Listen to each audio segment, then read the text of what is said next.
Hello everyone. आज की video में हम बात करेंगे इलेक्ट्रोस्टैटिक पोटेंशियल एनर्जी के बारे में। अगर हम जब इलेक्ट्रोस्टैटिक पोटेंशियल एनर्जी के बारे में बात करते हैं तो इलेक्ट्रोस्टैटिक पोटेंशियल एनर्जी होती क्या है, ये समझने से पहले हमें ये चीज़ समझनी पड़ेगी कि पोटेंशियल एनर्जी क्या होती है। जो हमने ग्रेविटेशन पोटेंशियल एनर्जी हम अपनी जूनियर क्लास में पढ़ के आ रहे हैं वो क्या होता है। तो पोटेंशियल एनर्जी पर अगर हम आए तो पहले इलेक्ट्रोस्टैटिक पोटेंशियल एनर्जी की डेफिनेशन से पहले अगर हम पोटेंशियल एनर्जी पर आए तो हम जानते हैं कि अगर हम जैसे फॉर एग्जाम्पल मान लीजिए मेरे हाथ में ये पेन है, तो मैं जानता हूँ ये पेन है और अगर मैं इसको नीचे छोड़ दूँ अभी तो ये नीचे गिरा। तो ये नीचे क्यों गिर रहा है, मैं जानता हूँ कि अर्थ जो है हमारी इस पर ग्रेविटी का फोर्स लगा रही है। तो ग्रेविटी की फोर्स की वजह से ये नीचे हर चीज़ नीचे आती है, हमें ये बात तो बहुत अच्छे से पता है। बट जब मैं इसे पकड़ा हूँ अब कैसा क्या है कि मतलब ये नीचे नहीं गिर रही। तो ये चीज़ समझने के लिए कि भाई अब ऐसा क्या हुआ कि ये नीचे नहीं आ रही है। तो किस अब क्या अब ऐसा है कि ग्रेविटी का फोर्स अब इस पर लग नहीं रहा है, ग्रेविटी का फोर्स अब भी लग रहा है। बट इसके पास ऐसी कौन सी कैरेक्टरिस्टिक्स आ चुकी है अब मेरे पकड़ने के बाद कि ये नीचे नहीं जा रही है और जो ग्रेविटी का जो फोर्स है उसको ओवरकम कर ले रही है या उसको बीट कर दे रही है। तो हम कहेंगे कि इसके पास अब एक एनर्जी आ चुकी है जिस एनर्जी का नाम हमने रखा पोटेंशियल एनर्जी। और उस पोटेंशियल एनर्जी की वजह से ही कि अर्थ इसको तरफ अपनी बहुत मतलब कह सकते हैं ग्रेविटी का फोर्स बहुत लगा रही है, बट उसके बावजूद ये नीचे नहीं गिरा। जैसे मैं तो छोड़ूंगा मैंने एनर्जी खत्म हो गई, लेकिन जैसे ही मैंने इसको छोड़ा तो उसकी ना नीचे जाने की वजह से जैसे नीचे जा रहा है तो इसकी काइनेटिक एनर्जी बढ़ती जा रही है। काइनेटिक एनर्जी का मतलब होता है जो भी एनर्जी है उसकी मोशन की वजह से होती है, मूवमेंट की वजह से होती है, काइनेटिक एनर्जी होती है वो। तो जैसे मैं इसे छोड़ूंगा नीचे जाते जाते इसकी काइनेटिक एनर्जी स्पीड बढ़ेगी, तो काइनेटिक एनर्जी बढ़ती जाएगी और उसकी पोटेंशियल एनर्जी कम होती जाएगी। हमने ये चीज़ समझ ली। तो पोटेंशियल एनर्जी क्या समझी कि जब तक मैंने इसे अर्थ इसके ऊपर फोर्स लगा रही है बट ये नीचे नहीं जा रहा है और उसकी वजह से इसके पास कौन सी एनर्जी है, पोटेंशियल एनर्जी। इसी तरीके से चार्ज के पास भी पोटेंशियल एनर्जी होती है। वो कैसे होती है हम इसको इस तरीके से समझते हैं। जैसे कि मान लीजिए हमारे पास एक चार्ज है इस तरीके से प्लस क्यू। ये हमारे पास एक प्लस क्यू चार्ज और मैंने क्या करा, मैंने एक दूसरा चार्ज रखा जो कि एक चार्ज था 2 कूलम का। और मैंने क्या करा इस चार्ज को, मैं जानता हूँ कि अगर ये प्लस पॉजिटिव चार्ज है ये भी पॉजिटिव चार्ज है, तो मुझे बहुत अच्छे से पता है और आपको पता है कि ये प्लस क्यू चार्ज, अच्छा याद रखिएगा ये जो पॉजिटिव चार्ज लिया है मैंने प्लस क्यू, ये बड़ा वाला चार्ज जो लिया है ये सोर्स चार्ज है और ये हमारा +2 जो इसको लिया मैंने एक टेस्ट चार्ज लिया है। इसको एक काम कर लेते हैं, इसको मैंने अपने आसानी के लिए इसको मैंने अभी रफ कर देते हैं, इसको +2 नहीं ले रहे। हम अभी बताते हैं क्यों ऐसा मैंने करा, प्लस क्यू ले लिया इसको मैंने, इस प्लस क्यू इस तरीके से ले लिया। ये जो है हमारा ये जो स्मॉल क्यू वाला मैंने जो लिखा है इसको मैं Q1 से ले लेता हूँ, ये है मेरा टेस्ट चार्ज। और ये जो है मेरा ये है सोर्स चार्ज। ये सोर्स चार्ज टेस्ट चार्ज क्या होते हैं वैसे आपको पता होगा, नहीं पता तो मैं बता देता हूँ। सोर्स चार्ज वो चार्ज होता है जो बहुत बड़ा होता है as compare to test charge.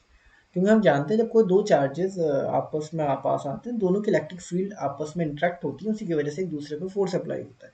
But हम क्या करते हैं अपनी सिंप्लिसिटी के लिए अपनी आसानी के लिए टेस्ट चार्ज को बहुत छोटा लेते हैं ताकि हम एक चार्ज की कैरेक्टरिस्टिक पढ़ सकें आसानी से। तो हमने क्या करा, टेस्ट चार्ज लिया, हम जानते हैं प्लस क्यू जो है इस पर फोर्स लगाएगा और वो इस डायरेक्शन में लगाएगा। जो Q1 पे फोर्स लगेगा वो इस डायरेक्शन में लगेगा, है ना। जब ये इस पे फोर्स लग रहा है इस डायरेक्शन में तो हम बहुत अच्छे से जानते हैं कि प्लस क्यू Q1 पे फोर्स लगा रहा है इस डायरेक्शन में और फोर्स इस डायरेक्शन में लग रहा है ना। अब समझने वाली चीज़ ये है मैंने क्या करा, इस Q1 को उठाया मैंने और मैंने उठाने के बाद उसको इस तरीके से पकड़ा, थोड़ा सा फोर्स लगा के थोड़ा सा डिस्प्लेसमेंट करा दी, थोड़ा इसमें मूवमेंट करा दी, मोशन इस तरीके से मैंने यहाँ पे इसको इधर से उठा के इधर ले आया Q1 पे।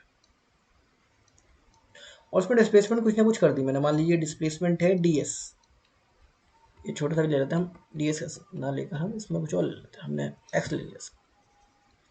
मैंने डिस्प्लेसमेंट इसमें कराई x और मैंने क्योंकि एक फोर्स भी लगाया, क्योंकि मैंने जब इसको इधर लिया क्योंकि मैं जानता हूँ कि ये जो चार्ज है इसकी वजह से क्या कहते हैं इसको, ये प्लस क्यू चार्ज की वजह से इसकी वजह से इस वाले चार्ज की वजह से इस पर फोर्स लग रहा है इस डायरेक्शन में। बट मैंने क्या करा, इस फोर्स ऑफ रिपल्शन के बावजूद मैंने इसको इस डायरेक्शन में मूव कराया। तो इस पे क्या हुआ, इस पे फोर्स और डिस्प्लेसमेंट, तो इस पे मैंने क्या करा एक वर्क डन करा और वो वर्क डन क्या था, फोर्स इनटू डिस्प्लेसमेंट मतलब Fx। ठीक है, हम ये कह सकते हैं इस तरीके से उसने एक डिस्प्लेसमेंट करा। अब मैंने क्या देखा, ये वर्क डन जो था ये जो कितना आया F इंटू एक्स, ठीक है, ये जो वर्क डन आया F इंटू एक्स, ये जो वर्क डन है ये इस Q1 में, इस Q1 चार्ज में स्टोर हो जाएगा एज ए पोटेंशियल एनर्जी। क्या हो जाएगा? Potential energy. क्योंकि जब तक मैं इसे पकड़ा रखूंगा, अगर मैं Q1 को इस पॉइंट पे ही ऐसे पकड़ा रखूँ, तो जब तक पकड़ा रहूंगा तो ये तो ठीक है, इसके बाद पोटेंशियल एनर्जी। लेकिन जैसे छोड़ूंगा, Q1 पे फोर्स लगाएगा और ये वापस डायरेक्शन में भागेगा। तो वही वाला, जैसे मैंने इसको पकड़ा हुआ है जब तक तो नीचे नहीं जा रहा, जैसे छोड़ दूंगा नीचे चला जाता था। ये भी इसकी काइनेटिक एनर्जी बढ़ जाया करती है, पोटेंशियल एनर्जी कम। इसी तरीके से Q1 को जब तक मैंने यहाँ पे मान लीजिए पकड़ के रखा है, जब तक तो ठीक है, इसके बाद पोटेंशियल एनर्जी रहेगी। बट जैसे ही मैं इसे छोड़ दूंगा, इस डायरेक्शन में मूव करना ये शुरू कर देगा।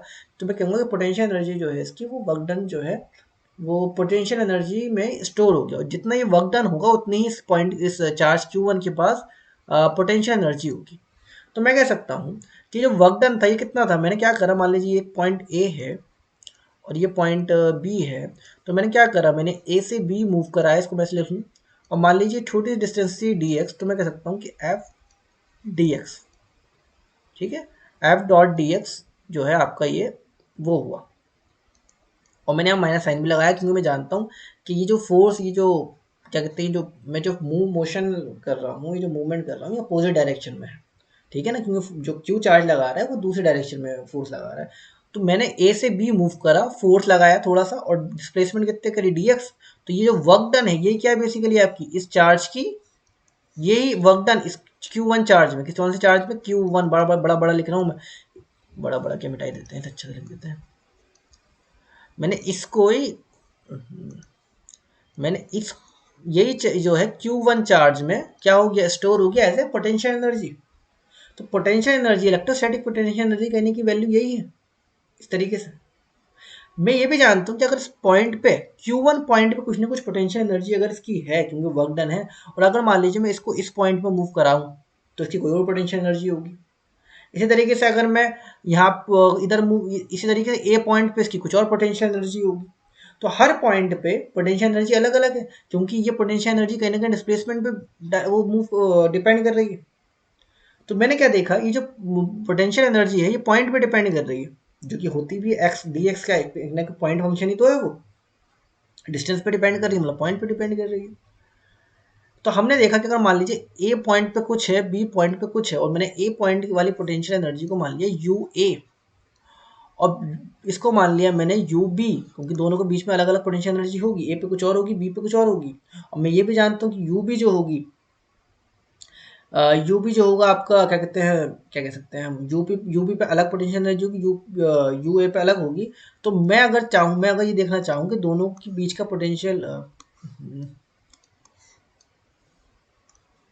मैं अगर ये देखना चाहूँ कि दोनों के बीच का पोटेंशियल एनर्जी डिफरेंस कितना है, तो वो कितना आएगा, वो मैं जानता हूँ कि वो कितना आएगा, डेल्टा यू होगा। और वो क्या होगा, यू बी माइनस यू है। तो इसी को क्या बोलते हैं, दो पॉइंट के पोटेंशियल डिफरेंस के को पोटेंशियल एनर्जी डिफरेंस। तो आपको पोटेंशियल एनर्जी समझ में आ गया, पोटेंशियल एनर्जी डिफरेंस। अब आते हैं डेफिनेशन पे कि डेफिनेशन क्या है। डेफिनेशन में जो जो टर्म मैं आपको जैसे कि पता ही है आपको, पहले समझाता हूँ, उसके बाद आते हैं हम। Electrostatic potential energy of a body at a point in an electric field can be defined as the work done by external force in moving a charge from infinity to the given point। अब external force तो वही जो मैंने charge को उठा के ए point से B point में ले गया, वो तो एक्सटर्नल फोर्स था। बट यहाँ पे एक वर्ड यूज हो रहा है infinity to the given point, और एक वर्ड यूज हो रहा है विदाउट एक्सप्रेशन, को भी समझ लेते हैं। इन्फिनिटी का मतलब क्यों है यहाँ पे, इन्फिनिटी वर्ड क्यों यूज हो रहा है? देखिए इन्फिनिटी का मतलब ये है, यहाँ पे इन्फिनिटी से यूज होता है वर्ड, कि इसको इस तरीके से समझिए, जैसे कि इसको इन्फिनिटी इसलिए होता है क्योंकि इन्फिनिटी पे जो होता है इलेक्ट्रिक फील्ड, हम जानते हैं कोई भी चार्ज, हम जानते हैं कि जो पॉजिटिव चार्ज क्यू है ये वाला, ये चार्ज जो है ये सिर्फ हर जगह अपने आसपास हर जगह फोर्स लगाएगा, और अगर फोर्स लगा रहा है तो कोई ना कोई पोटेंशियल बना देगा। क्योंकि मैं जानता हूँ, हमने छोटे क्लास में पढ़ा है V equal to W Q, वो होता है, छोटे क्लास में हमने पढ़ा नहीं पढ़ा, V equal to W Q, potential जो होता था डब्ल्यू क्यू होता था पोटेंशियल, इस तरीके से। तो अगर मैं इसको ना देख के मैं इतना जानता हूँ कि अगर ये चार्ज तो कहीं ना कहीं फोर्स लगाएगा, कहीं ना कहीं फोर्स लगाएगा, तो कहीं ना कहीं डिस्प्लेसमेंट से वर्क डन भी होगा, कहीं ना कहीं पोटेंशियल एनर्जी की फॉर्म में स्टोर होगा। तो ये बात मुझे समझ में आ गई है कि जब जब फोर्स होगा, जब जब ऐसा होगा। बट मैं जानता हूँ कि अगर मुझे पोटेंशियल एनर्जीज की चेक करनी है, तो चेक करने के लिए मुझे एक ऐसा पॉइंट देखना पड़ेगा जहाँ पे पोटेंशियल एनर्जी जीरो है। और मैं जानता हूँ कि कोई भी चार्ज किस पॉइंट पे फोर्स नहीं लगाता, इन्फिनिटी की, क्योंकि मैं जानता हूँ इलेक्ट्रिक फील्ड जो होती है इन्फिनिटी तक एक्सटेंड हुई भी होती है। और इन्फिनिटी पे ही क्या होता है, इन्फिनिटी पे आपका कोई भी चार्ज फोर्स नहीं लगाता, है ना। तो इन्फिनिटी इसलिए वर्ड यूज होता है ताकि इसको हम एक तरीके से और भी समझ सकते हैं। अगर आपको समझ में नहीं आया तो एक तरीके से और भी समझ सकते हैं हम। चलिए एक बार जैसे फॉर एग्जाम्पल मैंने क्या करा यहाँ पे ना, मैंने एक, अगर आपको एक चीज़ समझ में नहीं आई इन्फिनिटी वाला तो यहाँ समझ में आ जाएगा आपको, इसको ध्यान समझिए एग्जाम्पल को। मैंने क्या करा, मैंने यहाँ पे एक सर्कल बनाया। ये सर्कल नहीं है, बेसिकली अर्थ है। ये अर्थ का एग्जाम्पल ले रहा हूँ मैं आपके सामने। मैं potential energy, gravitational potential energy जो होती है, मैं उसके थ्रू समझाना चाह रहा हूँ। अगर मैं ग्रेविटेशन पोटेंशियल एनर्जी की बात करूँ, मैंने अभी पेन वाला एग्जाम्पल लिया था आपके सामने। मैंने क्या पेन लिया था, मैंने छोड़ के देखा था, मैंने कहा था मैं से नीचे कहूँगा नीचे गिरेगा। और ये क्यों नीचे गिर रहा है, क्योंकि अर्थ उसको अपनी तरफ अट्रैक्ट कर रही है। लेकिन एक बात समझने वाली चीज है कि अगर मैं इस पेन को फेंक तो जमीन पे जाके क्या इसमें पोटेंशियल एनर्जी, क्या जमीन पे, जब ये जमीन पे गिर जाएगा, अर्थ की लैंड पे गिर जाएगा, तो क्या ऐसा होगा, मान लीजिए अर्थ है तो अगर ये ऐसा होगा कि ये जाने के बाद अब ये फोर्स नहीं लगेगा इसके ऊपर? नहीं, ऐसा नहीं कि फोर्स नहीं लगेगा। फोर्स जब भी लगेगा, क्यों? क्योंकि मान लीजिए मैंने अर्थ पे फेंकी ये चीज, तो जब तक ये नीचे नहीं गिरी क्योंकि बीच में लैंड आ गई। बट मैंने क्या करा, गड्ढा खोद के देखा और गड्ढे में पेन डाला, मैंने देखा ये फिर नीचे गिर रहा है। इसका मतलब ये हुआ कि नीचे पे अब भी उसके पास कुछ ना कुछ पोटेंशियल एनर्जी है, अब भी उस पर फोर्स लग रहा है। तो मैंने क्या नोटिस करा, मैंने ये वजह है कि जब हम पोटेंशियल एनर्जी की बात करते हैं तो हम सेंटर ऑफ द अर्थ से बात करते हैं, कि जो भी फोर्स लगता है, जो अर्थ फोर्स लगाती है, वो सेंटर ऑफ द अर्थ से लगाती है। तो अगर मान लो पोटेंशियल एनर्जी कहीं पे जीरो होगी तो वो सेंटर ऑफ द अर्थ पे जीरो होगी, क्योंकि सेंटर ऑफ द अर्थ पे फोर्स लगना बंद। जब सेंटर फोर्स लगना बंद हो जाएगा तो हम जानते हैं कि जब फोर्स कहीं एक पॉइंट से दूसरे पॉइंट पे जाने के लिए, वर्क डन के लिए, मतलब वर्क डन के लिए force and displacement, force zero हो जाएगा तो work done zero, potential energy अपने आप जीरो। तो मैं जानता हूं कि अगर मान लीजिए सेंटर ऑफ द अर्थ से ही फोर्स अप्लाई होता है ग्रेविटी का, तो यही वजह है कि जब हम छोटा फॉर्म क्लास में फॉर्मूला पढ़ते थे पोटेंशियल एनर्जी का, वो ये होता था mgh, और एच होता था height from the centre of the earth. अगर कोई ऑब्जेक्ट यहाँ पे है तो मुझे अगर इसकी पोटेंशियल एनर्जी निकालनी है तो मैं मास देखूंगा, जी तो देखूंगा, साथ साथ में ये हाइट देखता था मैं। इस तरीके से अगर कोई बॉडी यहाँ पे भी है ना अर्थ के अंदर, तो भी इसकी कुछ ना कुछ पोटेंशियल एनर्जी है, क्योंकि ये कुछ ना कुछ हाइट पे है। अब भी मान लीजिए h1 हाइट है। अब ध्यान से देखने वाली चीज ये है कि मैं क्या कर रहा हूं, मैं अब भी किसके रेस्पेक्ट में ले रहा हूं? अब भी तो मैं एक ऐसे पॉइंट के रेस्पेक्ट में ले रहा हूं जहां पे क्या है, जीरो है, वहीं से तो मेजर कर रहा हूँ। यही वजह है कि जो डेफिनेशन में यूज हो रहा है वर्ड इन्फिनिटी, क्योंकि हम जानते हैं कि इन्फिनिटी पे कोई भी चार्ज फोर्स कितना लगाता है, जीरो लगाता है। तो यही वजह है कि आपको इलेक्ट्रिक पोटेंशियल और पोटेंशियल एनर्जी दोनों की डेफिनेशन में वो क्या कहते हैं, इन्फिनिटी वर्ड यूज मिलेगा। बाकी भी इलेक्ट्रिक पोटेंशियल हम पे जब आएंगे जब समझेंगे। ठीक। तो अब समझने वाली चीज ये है कि इलेक्ट्रिक इन्फिनिटी क्यों ले रहे हैं हम, इन्फिनिटी इसलिए ले रहे हैं क्योंकि इन्फिनिटी पे क्या होता है, कोई भी फोर्स, जो समझने वाली बात ये है कि कोई भी चार्ज इन्फिनिटी पे फोर्स जीरो लगाता है। तो फोर्स जीरो लगाने का मतलब ये है कि वहां पे पोटेंशियल एनर्जी भी कितनी हो गई, जीरो। तो पोटेंशियल एनर्जी जीरो के कब फिर हम उसकी क्या कहते हैं, उसको एज अ कह सकते हैं फ्रेम ऑफ रेफरेंस, या उसको एज ए स्टैंडर्ड मान के हम उसके लिए के हिसाब से पोटेंशियल एनर्जी निकालते हैं। उम्मीद है यहाँ तक आपको समझ में आ गया होगा। अब हम समझने वाली चीज यहाँ पे ये आती है, एक वर्ड जाता है हमारा एक्सलेशन, विदाउट एक्सलेशन। तो विदाउट एक्सलेशन का मतलब ये है कि किसी भी की बॉडी पे चेंज इन वेलोसिटी जीरो होनी चाहिए। अब ऐसा क्यों कह रहा है, क्योंकि जब मैंने एक्सटर्नल फोर्स की बात कर रहे थे, जब हम बॉडी को मूव करा रहे थे ए से बी पॉइंट पे, जब हम ए से बी पॉइंट पे इस तरीके से ए पॉइंट से और ये बी पॉइंट तक, ए से बी तक मूव कराया, तो इनका कहने का मतलब ये जो हमने एक्सटर्नल फोर्स लगाया, जो मैंने फोर्स लगाया था, यही एक्सटर्नल फोर्स है। तो ये जो यहाँ एक्सटर्नल फोर्स की बात कर रहे हैं, अब मैंने यहाँ से यहाँ तक जब इसे मूव कराया, तो मूव कराते वक्त मेरा जो एक्सलेशन है वो जीरो होना चाहिए। अब ये ऐसा क्यों कहना चाह रहे हैं, क्योंकि मैं जानता हूँ कि कोई भी अगर बॉडी मास है उसके पास और उसमें वो मूव करते करते उसमें एक्सलेशन है, तो उसमें कोई ना कोई फोर्स अप्लाई होगा, जो हम जानते हैं F equal to M A होता है। F equal to M A होता है वो फोर्स।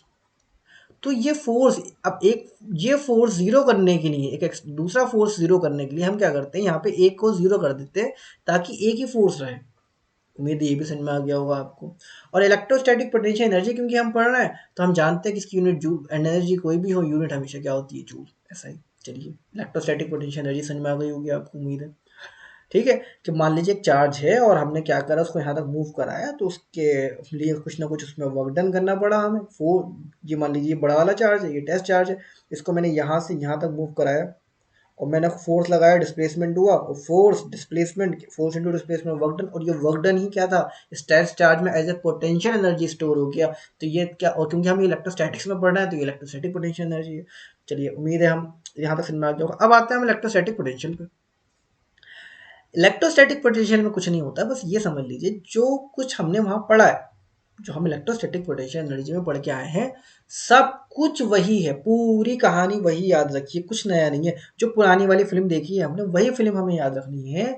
बट हमें याद ये रखना है कि जो हमारा टेस्ट चार्ज था, जिसको हम मूव करा रहे थे ए पॉइंट से बी पॉइंट, जो हम यहाँ मूव करा रहे थे बी ए पॉइंट से बी पॉइंट, यहाँ पे ये ए पॉइंट से बी पॉइंट पे जो हमने Q1 को चार्ज को मूव कराया, यहाँ पे इलेक्ट्रोस्टैटिक पोटेंशियल के केस में ये Q1 जो चार्ज है, ये हम यूनिट लेते हैं, यूनिट पॉजिटिव चार्ज लेते हैं।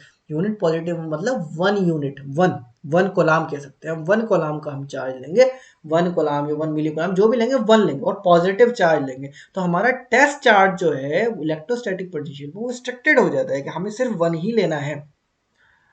क्यों लेना है वो भी हम समझेंगे, लेकिन हमें हमारी डेफिनेशन क्या करें, पूरी डेफिनेशन सेम रहेगी। अगर हम डेफिनेशन पे आए तो यहाँ पे मैं electrostatic potential energy at a point in electric field is defined as the work done by external force to bring a unit positive charge, और बाकी पूरा सेम है टू द गिवन पॉइंट। तो जूल रहेगी और कलाम वोल्ट होगी। तो ये चीज समझने वाली हमारी है कि जब पूरी वही डेफिनेशन अगर आप ध्यान से देखेंगे, किसी एक पॉइंट पे किसी एक चार्ज, कौन सा चार्ज है यहाँ पे, यूनिट पॉजिटिव चार्ज। अगर मैं एग्जांपल के यहाँ पे ले लूँ, जैसे फॉर एग्जांपल ये वही हमारा कोई सोर्स चार्ज है प्लस क्यू, और मैंने क्या करा, इस ए पॉइंट से कोई कौन सा चार्ज है +1 कोलाम ले लिया मैंने, ठीक है। इस ए पॉइंट से बी पॉइंट तक मैंने कुछ ना कुछ मूव कराया, और यहाँ से यहाँ तक की डिस्टेंस मान लो dx है। तो यहाँ से यहाँ तक मैंने वर्क डन कुछ ना कुछ कराया। वर्क डन कितना था, फोर्स इंटू डिस्प्लेसमेंट, मैंने फोर्स भी लगाया इस पर, तो वो F और ये ds जो है, जो कि हमने यहाँ पे भी देखा था, है ना, from A to be F.dx, इस तरीके से। तो ये जो है वर्क डन, ये इसमें as a potential energy store होगा। बट अब इस पोटेंशियल एनर्जी का, अब इस पोटेंशियल एनर्जी का दूसरा नाम आ गया इलेक्ट्रोस्टैटिक पोटेंशियल। ये बात आपको याद रखनी है। तो electrostatic potential energy, electrostatic potential में अगर मैं छोटा सा जो बेसिक सा डिफरेंस बता दूं, वो ये है, दोनों लगभग सेम चीजें ही होती हैं, बट वहां पे एनर्जी और पोटेंशियल में डिफरेंस ही होता है कि पोटेंशियल में हम पॉजिटिव यूनिट पॉजिटिव चार्ज ले लेते हैं टेस्ट चार्ज की जगह, और पोटेंशियल एनर्जी में वो चार्ज रहता है। और अगर हम उस टेस्ट चार्ज की जगह यूनिट पॉजिटिव चार्ज ले लें, तो वही चीज किस में कन्वर्ट हो जाती है, इलेक्ट्रोस्टैटिक पोटेंशियल में। चलिए, उम्मीद है यहाँ तक भी समझ में आ गया होगा, पूरी डेफिनेशन आपने देखा होगा सेम। चलिए, अब हम देखते हैं कि इलेक्ट्रोस्टैटिक पोटेंशियल जो है किसी एक चार्ज की वजह से किसी एक पॉइंट पे कितना होगा। हमने ये तो समझ लिया कि एक पॉइंट पे, हमने पीछे भी देखा कि एक पॉइंट पे पोटेंशियल एनर्जी कुछ थी, इसी तरीके से एक पॉइंट पे पोटेंशियल कुछ और होगा, दूसरे पॉइंट पे पोटेंशियल कुछ और होगा, तीसरे पॉइंट पे पोटेंशियल कुछ और होगा। तो किसी चार्ज पे हमने ये तो समझ लिया कि पोटेंशियल जो है किसी को पॉइंट का फंक्शन है, पॉइंट पे ही डिपेंड करेगा। लेकिन हमने ये नहीं समझा कि किसी एक चार्ज की वजह से किसी एक पर्टिकुलर पॉइंट पे कितना पोटेंशियल होगा। ये अब हम फाइंड आउट करेंगे। इसका छोटा सा डेरिवेशन है। हमने क्या करा, इसके लिए समझने के लिए हमने एक छोटा सा एक फिगर बना लेते हैं। मान लीजिए हमारे पास एक चार्ज है, इस तरीके से हमारे पास एक चार्ज है प्लस क्यू,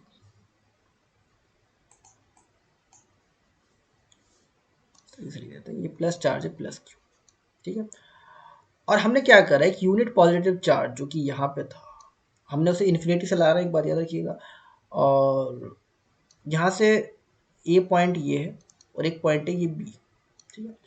और ऐसी तरीके से उसे इन्फिनिटी से लाए, लाते लाते इसको ये एस, क्योंकि ये पॉइंट हमने मान लिया 0, ओ सॉरी, और ये डिस्टेंस है आर, ये डिस्टेंस कितनी है, आर डिस्टेंस है।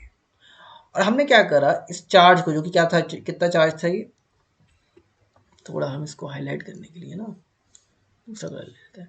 हमने क्या करा, ए से बी मूव कराया, ए से बी की जो डिस्टेंस थी, अच्छा पहले तो हम लिख लेते हैं ओ से, ये पॉइंट है ओ, ये पॉइंट है ओ से बी तक की जो डिस्टेंस है, ओ से बी तक की जो डिस्टेंस है, ये है आपकी एक्स। और हमने क्या करा, ए से बी छोटी सी डिस्टेंस ले ली हमने dx, ठीक है। इस तरीके से हमने ले ली। और हमने क्या देखा, हमने क्या देखा, बी से ए में जब हम मूव करा रहे हैं तो हमें कुछ ना कुछ वर्क डन करना पड़ेगा। हमने एक्सटर्नल फोर्स लगाया, क्योंकि यहाँ पे हमने जो फोर्स वो लिया है वो +1 कोलाम का हमने ये इस तरीके से लिया है, ठीक है, इस तरीके से लिया है। अब हमने क्या देखा, हम जानते हैं कि जब +1 कोलाम को ए बी पॉइंट से ए पॉइंट तक लेके आएंगे, बी पॉइंट से ए पॉइंट तक हम लेके आएंगे तो हम ये बात जानते हैं बहुत अच्छे से कि फोर्स और रिपल्शन की वजह से हमें कुछ ना कुछ वर्क डन करना पड़ेगा। तो वो वर्क डन कितना होगा हम जानते हैं, वर्क डन का फॉर्मूला होता है वर्क डन इक्वल टू, हमें क्या करना है, कहाँ से लेकर आना है, बी से ए की तरफ हम लेके आ रहे हैं, तो हम जानते हैं कितना होगा, फोर्स इंटू डिस्प्लेसमेंट। तो अगर ये फोर्स इंटू डिस्प्लेसमेंट है, क्योंकि अगर ये फोर्स इंटू डिस्प्लेसमेंट है तो देखिए force into displacement F vector dot D S vector इस तरीके से लीजिए, और मैं जानता हूँ ये नेगेटिव होगा इस तरीके से ये, क्योंकि ये अपोजिट डायरेक्शन में है, फोर्स अलग डायरेक्शन में आ रहा है और इलेक्ट्रिक फील्ड की डायरेक्शन दूसरी है। ठीक है, चलिए अब ये तो हो गया हमारा बी पॉइंट से ए पॉइंट तक का डायरेक्शन। लेकिन अब एक चीज़ समझने वाली ये है कि ये फोर्स का मैग्नीट्यूड कितना होगा, हमें ये चीज़ समझने वाली है कि फोर्स कितना होगा। हम जानते हैं ये जो फोर्स होगा वो कितना होता है, 1/4πε0, है ना, क्यू। ये मैं पहले बी पॉइंट पे निकाल लूँ, याद रखिएगा बी पॉइंट पे, तो ये बी पॉइंट पे है तो क्यू अपॉन एक्स स्क्वायर, ये फोर्स होगा क्योंकि इंटू में वन बात एक ही है तो 1/, क्यों वन, ये कोलाम्स लॉ वाला फॉर्मूला है, कुछ नया नहीं है इसमें, अपॉन एक्स स्क्वायर, ये इस तरीके से फोर्स। ठीक है, अब मैंने क्या करा, अब ये फोर्स मैंने लगाया यहाँ पे इस वर्क डन में, तो जैसे मैं इसको यहाँ पे अप्लाई करूँगा इस फॉर्मूले में, इसमें लगाऊंगा वर्क डन में, इसको इज्जत के साथ तरीके से लिख लेते हैं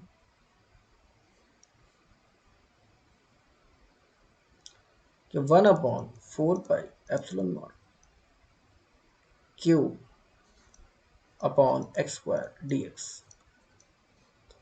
अब ध्यान से समझने वाली चीज़ ये है कि मैंने क्या करा, वन ये क्योंकि क्यू अपॉन 4πε0 ये अपने आप में क्या था, ये एक आपका D x upon X square, ये अपने आप में ये कांस्टेंट क्वांटिटी थी तो मैंने बाहर निकाल ली। चलिए कोई बात नहीं, अब इसको यहीं सॉल्व कर लेते हैं, इसको यहीं पे। तो देखिए इसको इंटीग्रेशन करेंगे, हम जानते हैं इंटीग्रेशन करके 4πε0, इसका इंटीग्रेशन क्या आएगा, इसका इंटीग्रेशन आएगा एक्स की पावर n-1, क्या होता है 1 में, तो ये हो जाएगा -1/x। ठीक है, अब एक चीज़ समझने वाली थी, हम लिमिट्स यहाँ पे भूल गए। अब हमने मूव कहाँ से कराया है, हमने बी से ए पॉइंट लेके आए, बी से ए पॉइंट, तो इसका मतलब ये हुआ बी से, यहाँ पे लिख देता हूँ मैं, बी से हम कहाँ लेके आए, ए, है ना, बी से हम क्या लेके आए, ए। अब देखो इधर समझने वाली चीज़ ये है कि अगर मैं बी से ए लेके आया तो बी पे कितनी डिस्टेंस है एक्स, ए पे कितनी है आर, है ना, बी पे कितनी है डिस्टेंस एक्स और ए पे कितनी है आर, तो लिख लीजिए यहाँ पे।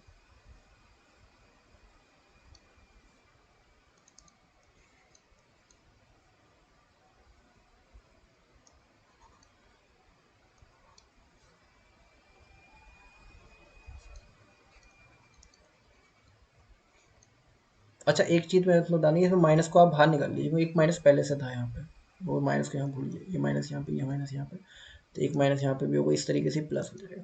अब इसमें आप लगाइए 1/r -1/x, इस तरीके से ये लग गया। अब ध्यान समझने वाली चीज़ ये है कि यहाँ पे सब कुछ ठीक है, लगभग हमारा पूरा हो चुका है, लेकिन मैं जानता हूँ कि जब मैं, ध्यान समझने वाली चीज़ है, ये आर है ये एक्स, ये एक्स कौन सी दूरी थी, ये आर जो दूरी है ये ए पॉइंट तक की है, लेकिन ये एक्स है। अब एक बात बताओ, जब मैं पोटेंशियल निकालता हूँ तो चार्ज को कहाँ से लेकर आता हूँ, मैं जानता हूँ कि चार्ज को मैं इन्फिनिटी से लेकर आता हूँ। ध्यान से देखिए ये पॉइंट लाइन समझने की दोबारा, कि मैं डेफिनेशन में जानता हूँ कि अगर मुझे इलेक्ट्रोस्टैटिक पोटेंशियल निकालना है किसी एक पॉइंट का, मान लीजिए ए का निकालना है, तो मैं क्या नहीं करूँगा, मैं चार्ज को इन्फिनिटी से लेके आऊँगा, इन्फिनिटी यहाँ कहीं पड़ा है तो इन्फिनिटी से उठा के लेके आऊँगा ऐसे करते करते, और इन्फिनिटी से लेके आऊँगा, इन्फिनिटी ला के ए पॉइंट पर खड़ा कर दूंगा और फिर मैं इसका पोटेंशियल निकाल लूँगा। तो ये जो बी पॉइंट है ये कहाँ होना चाहिए, तो ये इन्फिनिटी भी तो होना चाहिए। बात समझ में नहीं आई, दोबारा समझते हैं। देखिए अगर ये इन्फिनिटी पे, कहने का मतलब ये है कि ये जो बी पॉइंट हम ए पॉइंट पे लेकर आए, हमने वर्क डन निकाले कि बी से ए तक लाने में हमें इतना वर्क डन हुआ, है ना, इतना वर्क डन हुआ, बट हमें ये चेक करना है कि इन्फिनिटी से यहाँ तक लाने में कितना वर्क डन है, क्योंकि ये तो बेसिकली इतना वर्क डन आएगा, बी से ए तक जितना वर्क डन आएगा वो तो ऐसा पोटेंशियल एनर्जी स्टोर हो जाएगा ए में, मतलब +1 कोलम में, और हमें इतना छोटा सा वो निकल के आ जाएगा पोटेंशियल। बट हमें पोटेंशियल के डेफिनेशन में हमें ये चाहिए कि इन्फिनिटी से लाने में कितना वर्क डन करना पड़ेगा, तो वहां से जो पोटेंशियल एनर्जी या पोटेंशियल आएगा वो स्टोर होना है, वो हमें निकालना है। तो यहाँ पे बेसिकली जब मैं बी पॉइंट को एक एज इन्फिनिटी मान लूंगा, तो मैं जानता हूँ कि एक्स की वैल्यू इन्फिनिटी हो गई, है ना। एक्स की वैल्यू क्या है, ओ से यहाँ तक की डिस्टेंस, यहाँ से वहाँ तक इन्फिनिटी, तो इन्फिनिटी हो गई।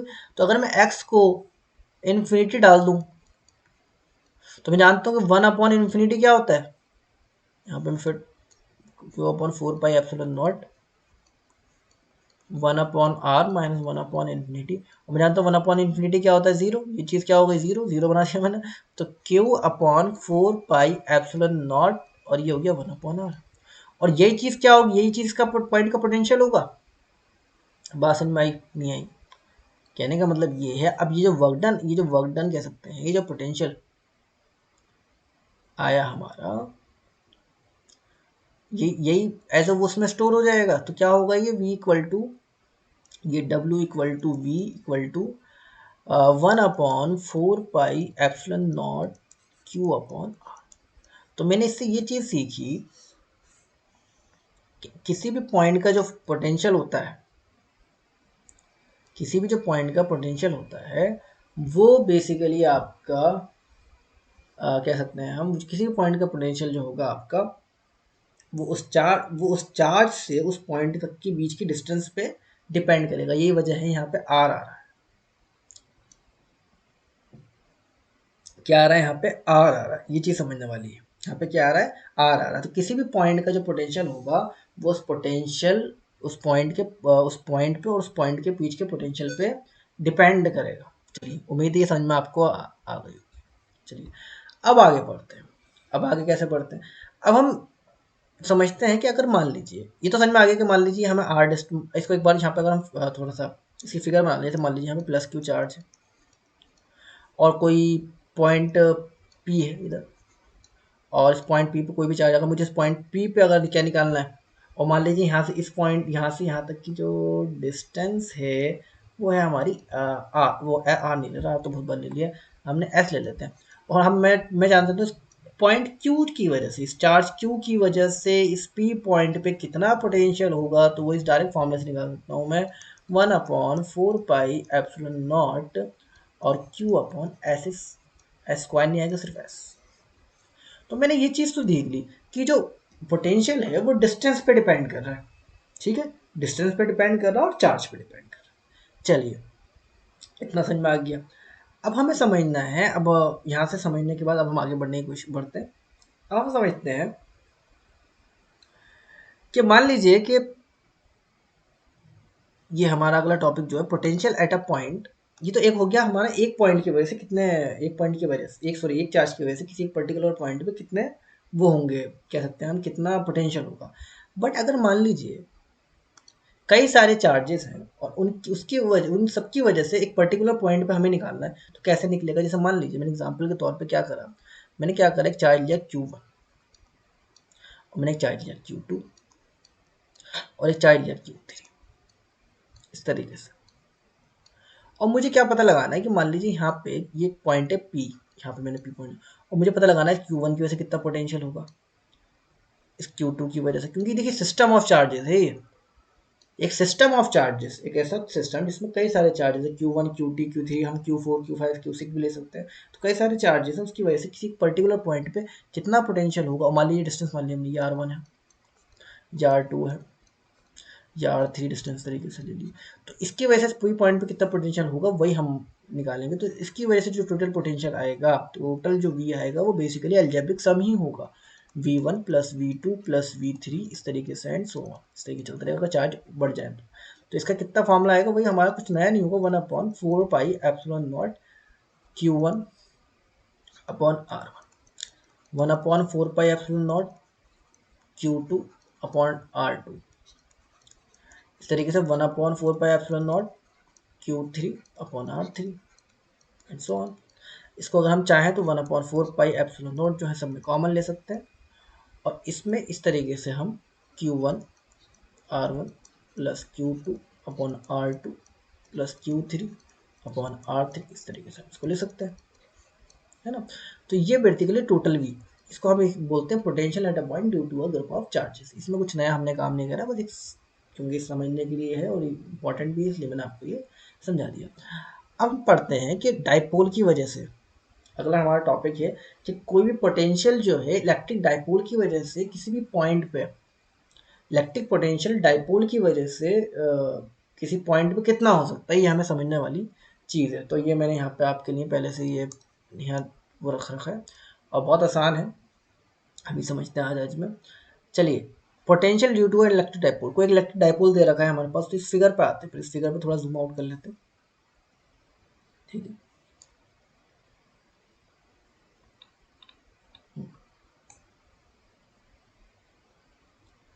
चलिए,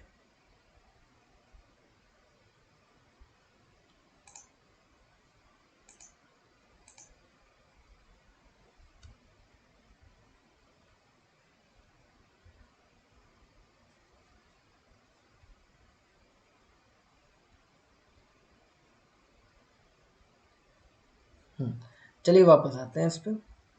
अब देखिए, अगर मैं इस फिगर की बात करूं तो इस फिगर में आप ध्यान से देख सकते हैं आसानी से कि इसमें ये डाइपोल बना हुआ है। ये डाइपोल हमने इस तरीके का बनाया है, ठीक है। ये डाइपोल है जिसकी बीच की डिस्टेंस कितनी है, दे रखी है 2 है।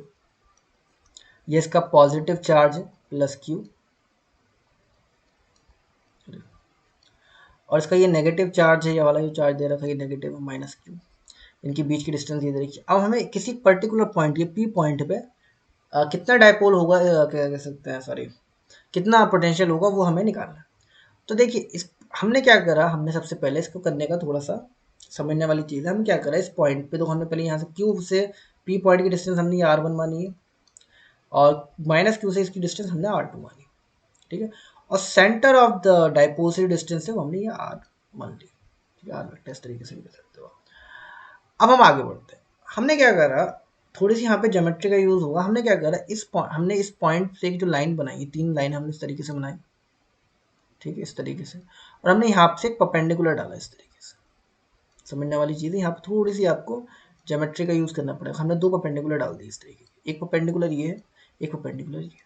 अब हमें समझने वाली चीज़ क्या है, हम जानते हैं कि अगर ये दोनों लाइन है, अगर अगर मैं ढंग से बना दूँ इन्हें, अगर मैं जानता हूँ कि अगर ये लाइन, सॉरी, अगर ये लाइन परपेंडिकुलर है और ये लाइन भी परपेंडिकुलर है, तो देखिए ये परपेंडिकुलर है तो ये भी परपेंडिकुलर होगा, 90 होगा, ये भी 90 होगा भाई। अब इधर आओ जरा, अगर ये परपेंडिकुलर है और ये भी परपेंडिकुलर है तो ये दोनों लाइनें आपस में पैरेलल हो गई नहीं हो गई? और ये पैरेलल हो गई तो कहीं ना कहीं अगर आप ध्यान से देखो तो ये जो लाइन है ये ट्रांसवर्सल का काम कर रही है ना। ये जो आपका डाइपोल है ये एक तरीके से ट्रांसवर्सल काम कर रहा है, क्योंकि तो ये भी लाइन पैरेलल, इसको आगे बढ़ाओ, ये भी लाइन पैरेलल, तो ये लाइन जो आपकी ट्रांसवर्सल वाला काम कर रही है। और अगर ये ट्रांसवर्सल काम कर रही है तो देखो ये वाला एंगल जो होगा, ये तो ध्यान से समझना, ये एंगल ये वाला और ये एंगल जो है, ये दोनों एंगल ये कैसे हो गए, कॉरस्पॉन्डिंग एंगल हो गए, बराबर हो गए। अगर किसी ट्राइंगल के दो एंगल, दो कॉरस्पॉन्डिंग, ये एंगल इसके बराबर, ध्यान दो, ये वाला एंगल इस एंगल के बराबर है और ये वाला एंगल इस एंगल के बराबर है, तो ये एंगल अपने आप इसके बराबर हो जाएगा। यही वजह है कि यहाँ पे भी थीटा लिया है और यहाँ पे भी थीटा ही लिया है। ये सब कुछ इतनी जो खिचड़ी बनाई है ये सिर्फ आपको ये वाले एंगल समझाने के मारे समझाइए। इसको एक बार और देख लीजिए अगर समझ में नहीं आया है तो। देखिए, ये वाला एंगल 90 इसके बराबर है, और मैंने आपको बताया कि अगर ये बीच में ट्रांसवर्सल होगी जो कि है भी, तो ये एंगल इस एंगल के बराबर हो जाएगा। तो ट्राइंगल के अगर दो एंगल बराबर है, तीसरा एंगल अपने आप बराबर हो जाएगा, क्योंकि सम तो 180 होता है। तो ये थीटा और ये भी थीटा। उम्मीद है ये समझ में आपको आ गया होगा। चलिए अब आगे बढ़ते हैं कि थीटा कहाँ से आया, ठीक है। अब देखिए, अरे भाई, चलिए अब हमें क्या करना है, अब हमें ये थीटा पता चल गया, ये वाला एंगल थीटा है, ये वाला, और ये वाला एंगल भी थीटा है। अब देखिए, अब मैं जानता हूं बहुत अच्छे से, मुझे अगर मान लीजिए R1 निकालना है, क्या निकालना है मुझे,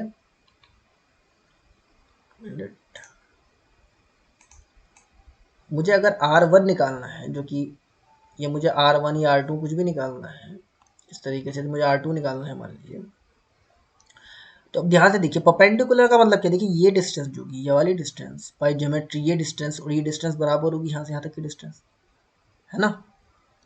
ये डिस्टेंस बराबर होगी। और अगर मैं ये कहना चाहूँ, मैं इसको इस तरीके से भी कह सकता हूँ कि मुझे अगर R2 निकालना है, अगर मुझे R2 निकालना है, ये R2 है, इस तरीके से यहाँ पे दोबारा लिख रहा हूँ, ये R2 है, इसको मिटा देता हूँ मैं। अगर ये R2 है तो देखो R2 क्या है, R2 को मैं का मतलब है R2 में ये पूरी आएगी प्लस ये वाला हिस्सा पार्ट भी आएगा। और आप ध्यान से जानते हो ये वाला पार्ट जो है, कौन सा वाला पार्ट की बात कर रहा हूँ मैं वाले पार्ट की बात कर रहा हूँ। मैं कहने का मतलब ये अगर ये R2 है और अरे भाई अगर ये R2 है और मैंने कहा ये वाले पार्ट में हमें ये वाला पार्ट ऐड करना पड़ेगा जब जाके मुझे R2 मिलेगी। और मैं जानता हूँ कि ये वाला पार्ट जो है ये वाले पार्ट के बराबर होगा जो कि R1 के बराबर है। तो मुझे अगर R2 निकालना है तो उसमें मुझे ये बीच वाला R1 में R वेक्टर मतलब ये में मुझे ये वाला ऐड कर दूंगा। तो ये R2 पहले इसके बराबर, तो मैं दोबारा समझा रहा हूँ। अगर मुझे R2 चाहिए, ये वाला वेक्टर चाहिए R2, तो मुझे ये चाहिए प्लस ये, और मैं जानता हूँ कि ये जो है R वेक्टर के बराबर है, तो ये मैंने लिख दिया। अच्छा R1 गलत लिखा मैंने, R वो होना चाहिए, तो R वेक्टर के बराबर है और प्लस ये वाला वेक्टर, ये वेक्टर मैं ट्रिग्नोमेट्री से निकाल लूँगा। ठीक है, कितना आएगा वो, ठीक है, हम जानते हैं अगर ये 90 है तो ये 90 होगा। ठीक है, और मुझे चाहिए क्या, मुझे ये चीज़ चाहिए, क्या है हमारी थीटा के बराबर वाली होती है हाइपो, और 90 के सामने वाली परपेंडिकुलर, और ये क्या है, सो 90 के सामने वाली हाइपो, और ये हमारा नीचे वाला बेस, और ये क्या है आपकी परपेंडिकुलर, ये क्या है परपेंडिकुलर। हमें ये चाहिए, हमें ये पता है। तो ऐसा क्या है, क्या होता है जिसमें हमें बेस भी मिल जाए और हाइपो भी मिल जाए, तो हम जानते हैं ऐसा होता है कॉस थीटा। तो कॉस थीटा कितना हो गया आपका, कॉस थीटा हो गया आपका ए अपॉन, और इसका कुछ ना कुछ अगर हम नाम रख दें तो सीधी सी बेस अपॉन हाइपो होता है। तो बेस अपॉन हाइपो, तो ये गलत हो गया यहाँ पे बेस अपॉन हाइपो, हाइपो कितना है हमारा क्या उतना है, ए है ना। तो अगर मैं ये वाला बेस मुझे निकालना है, ये बेस निकालना है ये वाला, मगर इसको कोई दूसरा पेन से हाईलाइट कर दूँ, मुझे ये बेस निकालना है ये वाला। तो बेस कितना आ गया, बेस आ गया आपका ए कॉस थीटा। तो मुझे ये वाला ए कॉस थीटा इसमें ऐड कर देना पड़ेगा। तो यही वजह है कि ए कॉस थीटा कहाँ से है, R plus A cos theta. इसी तरीके से अगर मुझे ये चाहिए तो इसमें से ये वाले में से अगर मैंने ये वाला हिस्सा माइनस कर दिया तो मुझे मिल जाएगा R1, तो मैंने यहाँ पे माइनस कर दिया, तो मुझे R2 भी मिल गया, मुझे R1 भी मिल गया। और R2 R1 जब डिस्टेंस मिल गई तो एंगल तो चार्जेस तो मुझे पता ही है, तो मैं ये VP प्लस VQ में वो पुट करके निकाल ही दूंगा। तो कुछ बचा ही नहीं। देखिए अभी मैंने बताया था एल्जेब्रिक सम होता है सिंपल, तो VP हमने इस प्लस वाले का निकाला, वो कितना आएगा 1/4πε0 Q1/R1, सिंपल सा। माइनस क्यों लिया, क्योंकि ये नेगेटिव चार्ज है, डायपोल में जानते हैं पॉजिटिव चार्ज होता है नेगेटिव चार्ज होता है, तो इसलिए वहाँ पे एक पॉजिटिव इसमें माइनस साइन आया है। तो 1/4πε0 Q/R2 इस तरीके से आ गया। अब हमने 1/4π Q/4πε0 कॉमन ले लिया, 1/r minus A cos theta minus 1/r plus A cos theta, इस तरीके से हमने फिर एल्सियम ले लिया, और एल्सियम ले के टू यहाँ पे जब A cos theta plus A cos theta 2a cos theta, R से आर कैंसिल हो जाएगा आपका, और 2a cos theta R square minus A square cos theta. ठीक है, उसके बाद हमने क्या करा, 2qa जो होता है हमारा डाइपोल मोमेंट होता है, और हमारा ये एक्सप्रेशन आ गया। अच्छा एक चीज़ और भी यहाँ पे मैं बताना भूल गया कि आर हमारा बहुत बड़ा होता है, हमने क्या करा वही हमारी पुरानी वाली बीर की खिचड़ी हुई होती है कि हमने क्या करा, क्योंकि आर जो है हमारा बहुत ज़्यादा बड़ा होता है एज़ कम्पेयर टू ए, तो हम ए को क्या करेंगे नेगलेक्ट कर देंगे और हमारा ए गायब हो जाएगा। ठीक है, इस तरीके से। तो उसमें क्या होगा कि कहते हैं आपका एक कॉस थीटा जो है कैंसिल हो जाएगा, कैंसिल होगा ना, इस तरीके से। हाँ, तो देखिए 2qa जो है हमारा 1/4πε0 आ गया, 2q की ए की जगह जो है हमारा p आ गया। ठीक है, और हमारा क्योंकि मैंने आपको बताया कि क्या कहते हैं आपका ये क्या कहते हैं ये जो टर्म है ये बहुत अपने आप में बहुत छोटा टर्म होगा, तो इसलिए क्योंकि हम जानते हैं कि कॉस थीटा की वैल्यू पॉजिटिव 1+1 से कभी बड़ी होगी नहीं, और 1 का भी स्क्वायर कर लेंगे तो भी 1 ही रहेगा, और ए की वैल्यू अपने आप में बहुत छोटी है आर से, इसलिए इसको लगभग हमने इस पूरे टर्म को हमने नेगलेक्ट करते हुए हमने सिर्फ आर स्क्वायर यहाँ पे ले लिया। तो ये हमारा एक्सप्रेशन आ गया, किसका एक्सप्रेशन आ गया क्या कहते हैं वीपी का। ठीक है, पोटेंशियल किसी पॉइंट पे पोटेंशियल डाइपोल की वजह से कितना आएगा। तो उम्मीद है यहाँ तक आपको समझ में आ चुका होगा। अब हम आगे बढ़ते हैं, क्या कहते हैं, अब हम आगे बढ़ते हैं इक्विपोटेंशियल सरफेसेस क्या होती हैं। ठीक है, अगर हम इक्विपोटेंशियल सरफेसेस पे आए तो इक्विपोटेंशियल सरफेसेस बेसिकली ऐसी सरफेसेस होती हैं जिनका पोटेंशियल सेम होता है, हम कह सकते हैं ऐसी सरफेस जिनके हर एक पॉइंट पे पोटेंशियल सेम हो, उन्हें बोलते हैं कि पोटेंशियल सरफेस। इसका मतलब क्या होगा? इसका मतलब इस तरीके से है, मान लीजिए अगर हम एग्जांपल लेते हैं, एग्जांपल से समझाएंगे आपको। जैसे मान लीजिए मैंने अभी यहाँ पे, अच्छा इसको एक चीज़ और समझते हैं, मैंने इसका पहले भी वो बताया आपको। जैसे मान लीजिए मेरे पास ये एक सर्किल है, ठीक है, और सर्किल होने की वजह से मैंने क्या करा, इसके सेंटर पे एक चार्ज होती है। तो मैं जानता हूँ, जब हमने properties of electric field lines के बारे में पढ़ा था, तो हमने क्या देखा था वहाँ पे कि इसकी जो radially outward electric field lines होती थी इस तरीके से। और मान लो यहाँ चार्ज इस पॉइंट पे पॉइंट चार्ज है, वो मैंने मान लिया प्लस क्यू है, ठीक है। तो मैं जानता हूँ कि देखो सीधी सी बात है, अगर ये लाइंस में मिलाऊँ इस तरीके से, तो ये तो मैं जानता हूँ कि ये सारी रेडियस है, और सर्किल की रेडियस सारी सेम डिस्टेंस पे होती है ना, मतलब सर्किल की जितनी रेडियस होती है इक्वल होती हैं। तो आर ये है आपकी, ये भी आर है, और आपका ये भी आर है, और ये भी आर, सब आर ही होगा, है ना। अगर ये सब आर है, तो मैं जानता हूँ कि इसको मैं अगर दूसरे उससे दे दूँ, मैं जानता हूँ, अरे ये भी अच्छा सा ये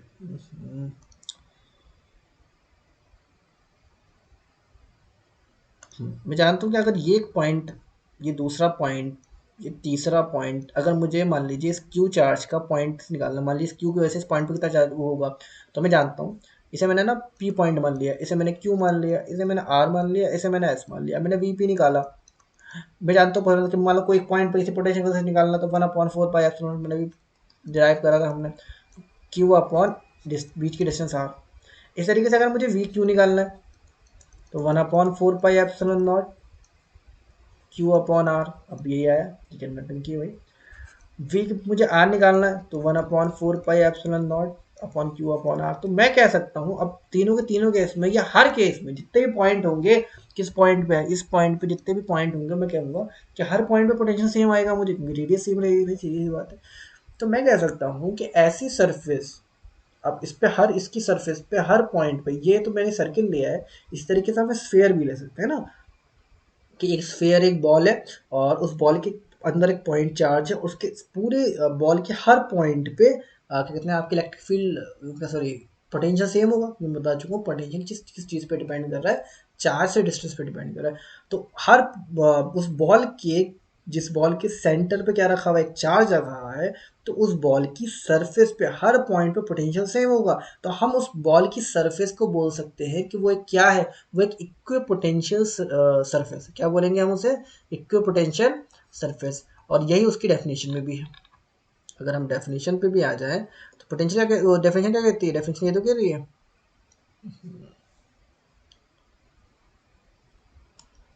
हाँ, पोटेंशियल भी, ये डेफिनेशन भी ये कह रही है, equipotential surface are surface which have a constant value of potential at all points.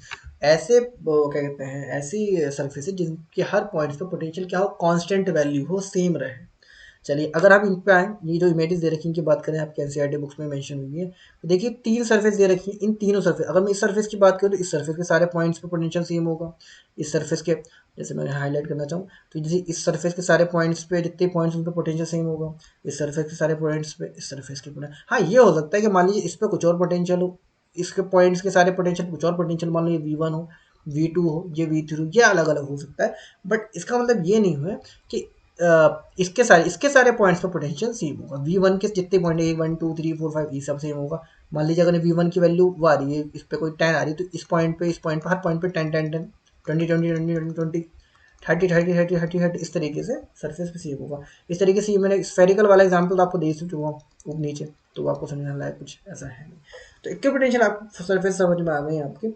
ऐसी सरफेसेस जिनका पोटेंशियल कहीं ना कहीं सेम रहता है, और क्या कहते हैं हम, ऐसा जिनके हर पॉइंट पे पोटेंशियल सेम रहता है, ऐसी सरफेसेस को हम बोलते हैं इक्विपोटेंशियल सरफेसेस। चलिए उम्मीद है आपको आज की क्लास अच्छी लगी होगी, और हम कल को थोड़ा सा एक छोटा सा टॉपिक है वो और देखेंगे, और उसके बाद हम आगे बढ़ेंगे, और हम इस पोटेंशियल वाला जो चैप्टर है अगले लेक्चर में ख़त्म भी करेंगे। ठीक है, चलिए, हैव अ गुड डे।